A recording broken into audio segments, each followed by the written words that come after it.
우리 정부가 유조선 5척을 사우디아라비아 얀부항에 보내기로 했습니다.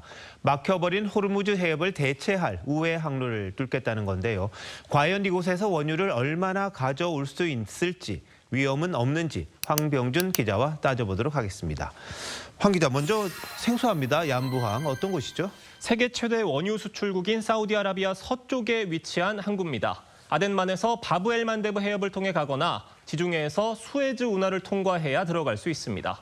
호르무즈 해협이 봉쇄된 이후 사우디아라비아산 원유를 실을 거의 유일한 대체 항구가 됐습니다. 사우디아라비아 원유지대가 보통 동부에 있는 걸로 알고 있는데요. 어떻게 이곳에서 원유를 실을 수 있죠? 국토 동서를 잇는 송유관이 있기 때문입니다. 말씀하신 것처럼 사우디아라비아의 핵심 유전들은 페르시아만과 가까운 동부 지역에 포진해 있습니다. 여기서 나온 원유를 수에즈 운하를 통해 유럽으로 보내기 위해 개발한 항구가 얀부항이고요. 원유를 얀부항으로 보내려고 사막을 뚫고 1,200km 길이 송유관을 깔았습니다. 사우디아라비아의 하루 원유 생산량은 1,000만 배럴이 넘는데요. 송유관의 최대 수용량이 700만 배럴이고 이 중 500만 배럴이 얀부항으로 오는 겁니다. 전쟁 발발 전엔 77만 배럴이던 게 3월 이후 급증했습니다. 결국 호르무즈 해협이 막히다 보니까 우회 항로를 찾은 셈인데 접근하는데 위험하지는 않습니까?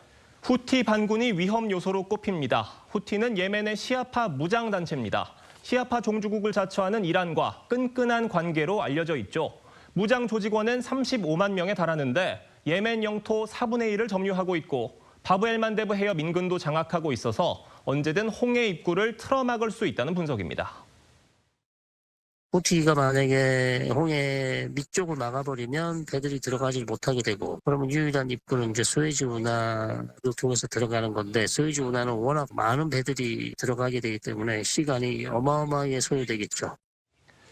우리 정부는 전쟁 발발 직후인 3월 초 홍해 항로의 운항 자제를 권고했는데 에너지 수급 불안에 따른 대체 항로 확보 필요성이 커지자 다시 운항을 허용했습니다.